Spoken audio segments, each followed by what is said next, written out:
부제가 하나 있는데요. 주부에는 없지만 하나님의 언약, 그것은 곧 인생이 달라지는 비결이다라는 부제를 가지고 오늘 말씀을 좀 나누길 원합니다. 다시 한번 오늘 말씀, 여호와께서 아브라함에게 이르시되 너는 너의 본토 친척 아비집을 떠나 내가 내게 지시할 땅으로 가라. 그리고 이제 하나님께서 내가 너를 큰 민족으로 이루고 내게 복을 주어 내 이름을 창대케 하리니 하고 이제 아브라함에게 복에 대해서 복의 내용을 말씀하고 계십니다. 그리고 3절에는 너를 축복하는 자에게 내가 복을 내리고 저주하는 자에게는 내가 저주하리라. 그리고 4절에 아브라함이 이 말씀을 듣고 이 말씀을 쫓아 하나님이 인도하시는 그 땅으로 떠났습니다. 오늘 이것이 본문의 내용인데 함께 이 본문의 내용을 가지고 말씀을 좀 나눠봤으면 좋겠습니다. 그래서 오늘 부제, 인생이 달라지는 비결, 다 같이 중고등부 전도사이기 때문에 중고등부 스타일로 다 같이 한 목소리로 자, 인생이 달라지는 비결이라고 읽겠습니다. 시작. 인생이 달라지는 비결. 네, 이렇게 하면은 중고등부는 저한테 혼납니다. 또 큰 목소리로 시작. 인생이 달라지는 비결. 네, 감사합니다. 인생은 항상 여러분 주부 참조하시면 그 뒷면에 있지만 인생은 항상 갈림길을 우리에게 요구합니다. 그 갈림길 가운데 하나님의 언약을 발견하는 사람들은 망설임 없이 그 갈림길 가운데서 내가 왼쪽으로 가야 되겠다, 내가 오른쪽으로 가야 되겠다, 그것을 망설임 없이 선택할 수 있지만 하나님의 언약을 발견하지 못한 사람들, 그 사람들은 그 앞에서 내가 왼쪽이 맞나 오른쪽이 맞나 걘 또 뭐 이런 거 있죠. 그런 것들을 이제 고민하게 된다는 것입니다. 우리 언약, 하나님의 언약에 대해서 오늘 얘기할 텐데 과연 하나님의 언약이 무엇인가? 언약, 생소한 여러분들에게 단어일 수 있지만은 언약을 쉽게 얘기하면 뭐라고요? 네, 약속입니다. 네, 뭐라고요? 네, 약속입니다. 하나님의 언약, 곧 하나님의 약속이라는 것인데 이 하나님의 약속을 하나님께서 아브라함에게 주셨다는 겁니다. 사실 하나님 오늘 본문에서 아브라함에 있는 사람을 통해 앞으로 이스라엘에 일어날 모든 갈림길에 대해서 이 약속을 어떻게 이루시는지 다시 한번 말씀드리겠습니다. 하나님 오늘 본문에서 아브라함이라는 사람을 통해서 앞으로 이스라엘에게 일어나는 모든 갈림길에 대해서 이 약속을 어떻게 이루어 나가시는지에 대한 것뿐만 아니라 현 시대를 살아가는 우리들, 지금 트리니티 교회 우리 한 명 한 명 모두에게 이 아브라함과 이루신 이 언약에 대해서 성취하고자 하는 그러한 분명하신 목적이 하나님 앞에 있다는 것입니다. 그래서 우리가 첫 번째 한번 나눠보기를 원합니다. 다 같이 큰 목소리로 시작. 네, 하나님과 맺은 언약은 반드시 이루어진다. 이거 2절에 나와 있는데 사실 언약이 이 개념, 우리가 방금 아브라함이 하나님이 아브라함에게 이 언약에 대해서 이 약속에 대해서 약속하셨다고 아브라함에게 약속하셨다고 제가 말씀드렸습니다. 그러나 이 언약의 개념, 이 약속의 개념이 아브라함 이전에 사실 아담과 노아의 때도 있었습니다. 하나님이 아담을 만드시고 이렇게 말씀하셨죠. 창세기 1장 28절에 하나님이 그들에게 복을 주시며 그들에게 이르시되 생육하고 번성하여 땅에 충만하라 라는 어떤 지상 명령을 하나님이 아담에게 주신 것입니다. 이것이 사실 하나님의 어떤 일방적인 언약이라고 얘기를 합니다. 그러나 아담은 뱀의 꼬임에 빠져서 이 약속을 지킬 수가 없게 되었죠. 그러나 아담의 후손들이 이제 이 약속을 지키기 위해서 노력을 하였고 그래서 잘 사는가 싶더니 또 사람들은 죄에 빠지게 됩니다. 그래서 하나님이 뭘 결정하셨을까요? 우리 유초등부 유초등부 선생님께서 전도사님께서 대답하셨네요. 노아의 홍수를 일으키시기로 물로 이 땅을 심판하시기로 결정하셨습니다. 뭐 때문에요? 우리의 죄악 때문에. 그래서 아담에게 어떤 지상 명령, 땅에 번성하고 충만하라 이런 약속을 주셨음에도 불구하고 아담이 그것을 지키지 못하고 그 후손들도 죄악에 빠져서 결국 하나님은 노아의 홍수로 이들을 심판하러 시기로 하셨습니다. 이때 노아라는 유명한 믿음의 후손, 방주를 100년 동안이나 지었죠. 그 인내의 기간 가운데 다시 한번 하나님께서는 우리에게 새로운 언약을 재확인하게, 똑같은 언약이죠. 똑같은 그 언약을 재확인하게 하십니다. 그래서 창세기 9장 7절에는 다시 한번 노아에게 너희는 생육하고 번성하며 땅에 편만하여 그 중에서 번성하라 하셨더라.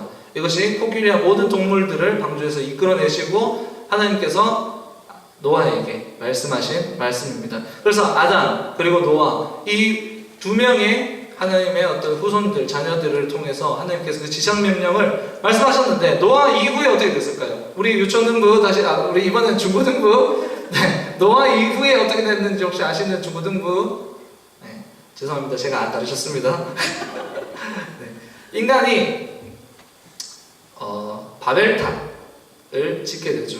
그래서 이 바벨탑이라고 하는 것은 어떻게 보면 인간의 역사상 가장 악한 시대에 사람들이 내가 하나님과 같이 되겠다라고 생각해서 바벨탑을 하나씩 쌓게 됩니다. 그 마음의 본심 가운데는 내가 하나님과 같이 높아져야지, 내가 하나님과 같이 되어야지, 내가 높이 쌓으면 하나님께 닿을 수 있을 거야, 이런 교과감들이 있었다는 것입니다. 그래서 하나님은 그들을 한자리에 모으시고 그들의 언어를 흩으시게 됩니다. 그래서 그들이 서로 알아들을 수가 없게 되는 거죠. 그래서 이제 제가 이렇게 돌을 이제 우리 진영이에게 주지만은 진영아 돌 받아 이러는데 진영이는 그 돌을 가지고서는 니 시판 타나 하면서 이렇게 다른 언어로 이제 또 얘기하게 되고, 진영이는 또 유리한테 니 시판 놈아 이렇게 하면서 또 다른 언어로 얘기하게 되고, 그러니까 무슨 말인지 알아들을 수가 없는 거죠. 그래서 그들이 흩어지게 되는 것입니다. 온 인류상으로 흩어지게 되고, 그 후에 인류는 아브라함이라는 위대한 믿음의 조상을 만나게 되는 것입니다. 이 아브라함이라는 사람이 나오는데, 이 아브라함에게는 하나님이 조금 다른 언약의 내용을 주시는 것이죠. 이때부터 하나님이 우리에게 땅과 민족이라는 새로운 개념을 아브라함에게는 주십니다. 그 전까지는 너희 땅에 번성해라, 충만해라 이렇게 지상 명령을 내리셨다면은, 이제는 아브라함이라는 한 사람과 하나님의 인격이 동일하게 만났다면 좀 그렇죠. 하나님께서 아브라함에게 새로운 언약으로, 새로운 내용으로 주시는 거죠. 그 안에 포함되어 있는 두 가지 중요한 내용이 땅과 언약의 내용입니다. 지금까지는 모두 그 전에 아브라함 이전에는 모든 것이 하나님의 땅, 모든 것이 하나님의 민족, 이런 개념이 아담부터 있었다면은, 지금부터는 나의 민족, 하나님의 땅이라는 세상과 별개의 구분되어져가는 땅과 민족의 개념들이 이제부터 발생하게 되는 것입니다. 그래서 이 개념이 정말 중요한 것이 뭐냐면은, 이 개념이 사실은 지금까지도 이어지고 있다는 것, 이것을 여러분 기억하셨으면 좋겠어요. 그래서 이 땅과 민족, 하나님의 나라, 지금 얘기로 하면은 우리 교회에서 얘기하는 지금의 말로 얘기하자면은 하나님의 나라, 하나님의 백성, 이 개념이 아브라함에서부터 시작됐다는 이것을 우리가 함께 알고 넘어갔으면 좋겠습니다. 그래서 땅은 하나님의 나라를 나타내고 민족은 하나님의 백성됨을 나타내는 것인데, 그 시작을 아브라함에서부터 하셨다는, 즉 아브라함에게 너를 시작으로 나의 나라를 이 땅에서 건설하고 나의 백성들을 이 땅 가운데 가득하게 채울 것이다 라는 약속을 아브라함에게 개인적으로 하신 것입니다. 그러나 아브라함과 맺은 이 언약은 그 후손들의 죄로 인해 다시금 사람들로 하여금 잊혀질 때가 많았습니다. 그러나 우리가 기억하는 것은 구약 가운데 아브라함 후에 또 누가 나오죠? 이삭, 야곱, 요셉, 이런 믿음의 조상들을 통하면서 하나님이 이 언약을 계속해서 말씀하시는 거예요. 너희는 나의 나라를 이 땅에 건설해라. 너희는 나의 백성이다. 이것을 계속해서 말씀하시는 거죠. 성경이 읽어지네라는 유명한 책이 있습니다. 한국에 이해실 사모님이 지은 이 구약과 신약에 대한 전반적인 내용을 담은 책인데, 정말 알기 쉽게, 평신도도 읽기 쉽게 이렇게 이제 적어놓은 그런 책이에요. 그 책에서 말씀하는 것도 똑같습니다. 이 땅이 어떤 한 나라가 건설되기 위해서는 세 가지가 필요한데, 첫 번째가 하나님의 주권, 하나님의 주권보다도 그냥 주권, 두 번째가 영토, 세 번째가 백성. 이 세 가지는 어떤 나라를 이루든지 간에 꼭 필요한 세 가지 요소라고 얘기합니다. 똑같이 하나님의 나라가 건설되기 위해서는 세 가지가 동일하게 필요합니다. 하나님의 주권이 있어야 되고, 하나님의 영토가 있어야 되고, 하나님의 백성들이 있어야 됩니다. 그래서 지금은 이제 아브라함 때부터는 세상의 나라, 세상의 자녀들, 이런 단어들이 구약에 많이 나오게 됩니다. 그리고 하나님의 자녀들, 하나님의 백성, 나의 백성, 이스라엘아, 이런 말들이 많이 나오게 되는 거죠. 그 약속들을 하실 때 그 후에 아브라함 이후에도 많은 믿음의 조상들을 통해서 하나님이 이 언약을 재확인하실 때 그때 항상 나오는 이름이 있었으니 그 이름이 아브라함인 거죠. 그만큼 이 아브라함과 맺은 언약을 이스라엘 사람들은 정말 중요하게 생각했다는 것입니다. 창세기 28장 또는 35장에 보시면은 아브라함에게 허락하신 복을 그 다음에 쭉 나오죠. 그리고 창세기 35장에서도 내가 아브라함과 이삭에게 준 땅을 내게 주고 내 후손에도 그 땅을 주리라 하시고, 이 아브라함과 맺은 그 언약이 그만큼 중요했다는 것. 그러나 기억해야 할 것은 그 후로도 어떻게 됐을까요? 이삭, 야곱, 요셉 이렇게 그 믿음의 조상들을 거쳤음에도 불구하고 항상 이스라엘 백성들은 죄 가운데로 돌아갔다는 것. 이 모습은 지금 현재의 우리의 모습과도 많이 동일하다는 것. 항상 우리가 주일날 이렇게 교회 와서 예배하고 정말 이제 내가 이번 주는 정말 그렇게 살아야지 했지만은 주중에 가면 또 이렇게 까먹을 때가 많고 잊어버릴 때가 많고 시간이 흘러가고 우리의 삶에 바쁘고 그런 삶을 살 때가 많습니다. 이런 모습들이 이스라엘과 지금의 우리의 삶과 별반 다르지 않다는 것. 그러나 구약에서 요셉 이후에 창세기 이후에 또 어떤 인물이 나올까요?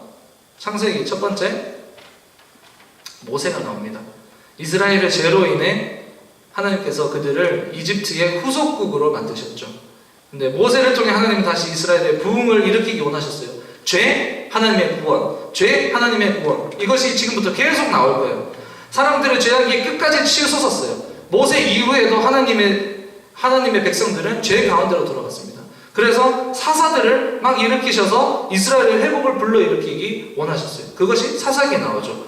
그 다음에 그 후에 다윗이 나오고 그 후에 솔로몬이 나오고 또한 그 후에 선지자들이 나오게 되는 거죠. 그래서 이사야, 예레미야, 에스겔, 다니엘 이렇게 막 나오게 되는 거예요. 이 사람들을 통해서 하나님이 이 땅 가운데 목적은 똑같습니다. 항상 하나님의 나라와 하나님의 백성이 이 땅 가운데 가득하여지는 것.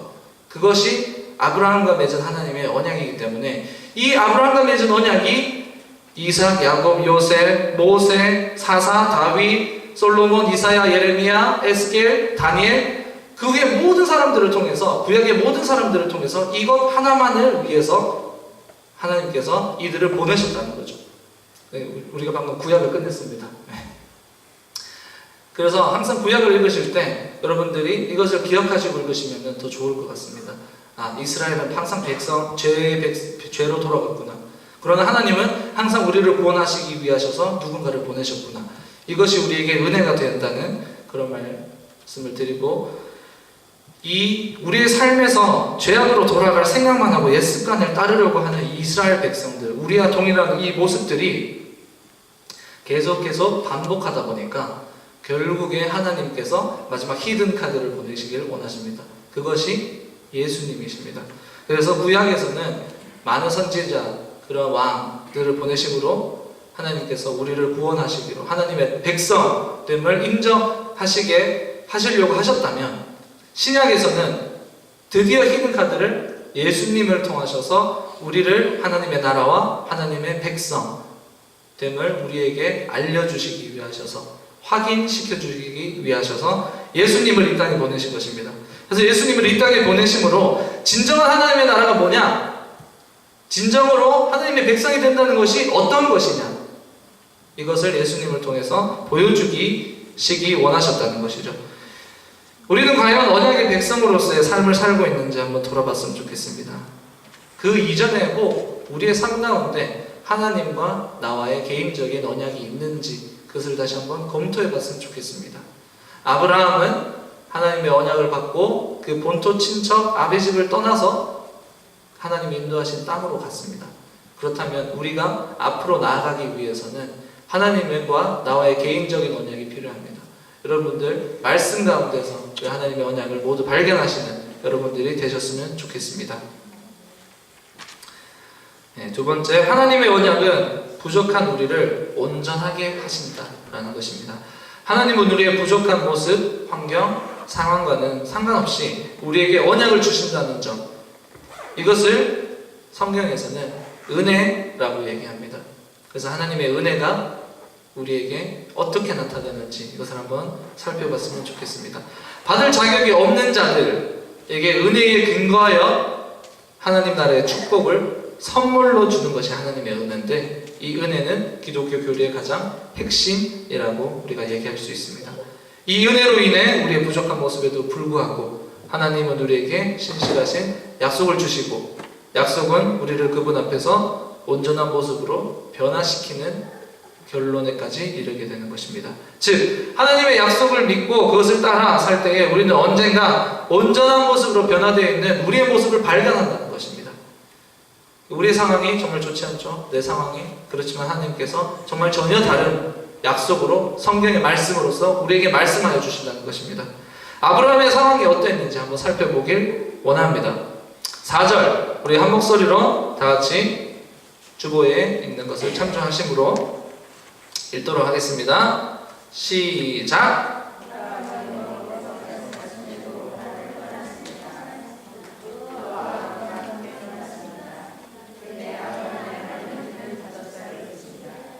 네, 그때 아브라함의 나이가 몇 살이요?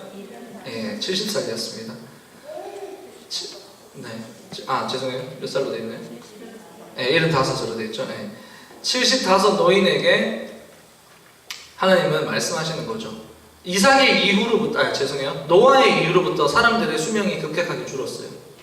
이 아브라함도 똑같이 그것을 경험했는데 70세 이 노인에게 하나님께서 또한 아이를 낳지 못하는, 그래서 포기했던 그들에게 하나님은 뭐라고 말씀하시죠?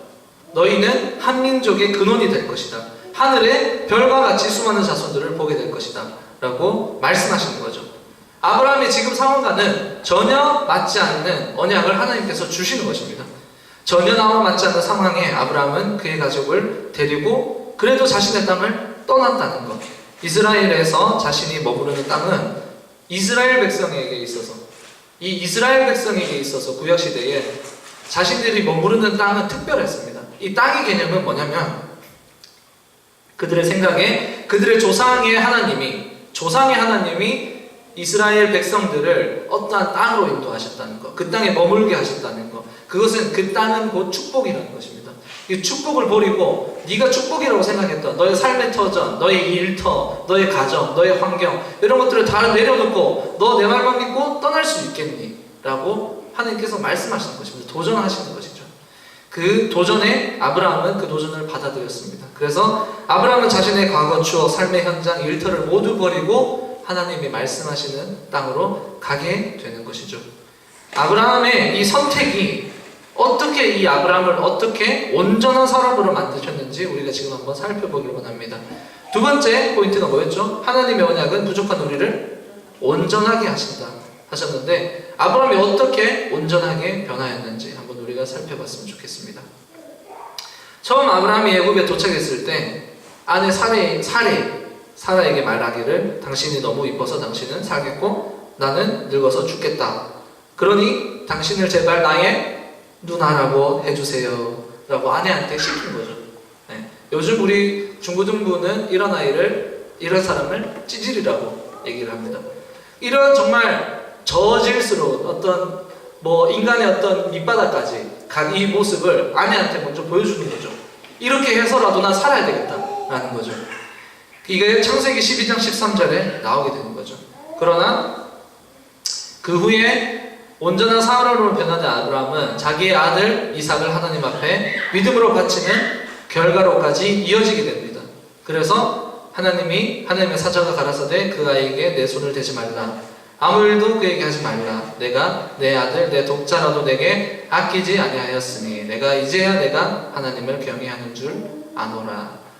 처음에 아내를 누나라고 해주세요 이렇게 했던 아브라함이 이제는 아들을 바치기까지 그 믿음이 성장하는, 그래서 온전한 사람으로 변화되는 그 모습을 우리는 볼 수가 있다는 것입니다.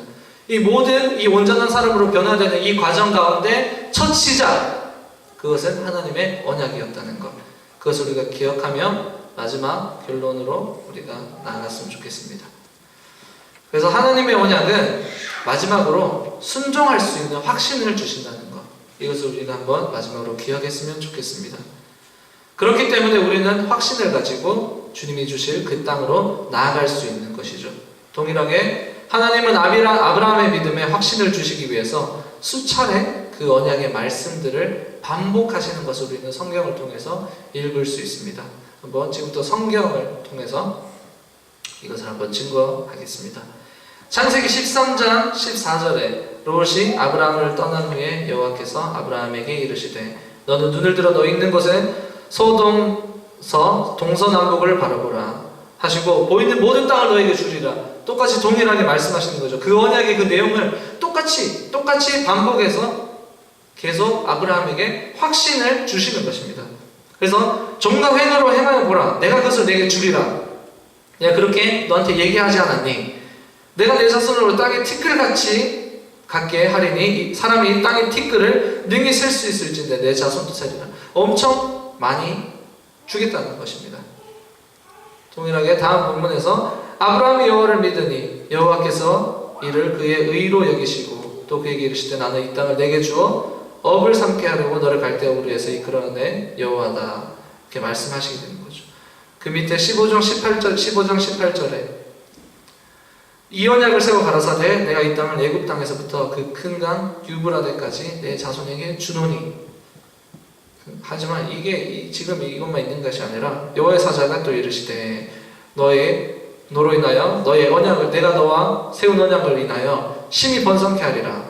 하나님이 가라사대 내 안에 사라가 정녕 내게 아들을 낳으리니 너는 그 이름 이삭이라 하리나 그와 내 언약을 세우리니 그의 후손에게 영원한 언약이 되리라. 또 언약에 대해서 그 밑에 내게 큰 복을 주고 내 씨로 성하게 하여 하늘의 별과 같이 되게 하리라. 내 씨로 말미암아 천하 만민이 복을 얻으리라.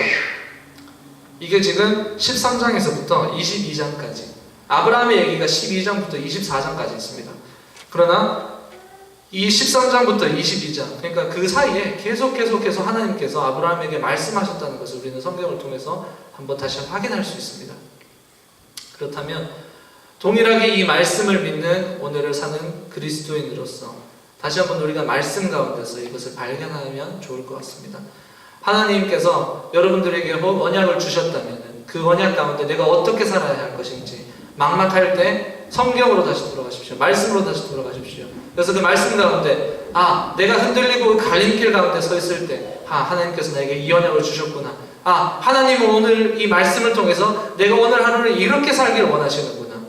그것을 우리가 말씀 가운데 다시 한번 발견하는 여러분들이 됐으면 좋겠습니다. 그래서 우리가 다시 한번 첫 번째, 하나님은 우리에게 언약을 주십니다. 그러나 그 언약은 반드시 이루어진다는 것. 한 가지 기억하셨으면 좋겠습니다. 하나님이 이 언약을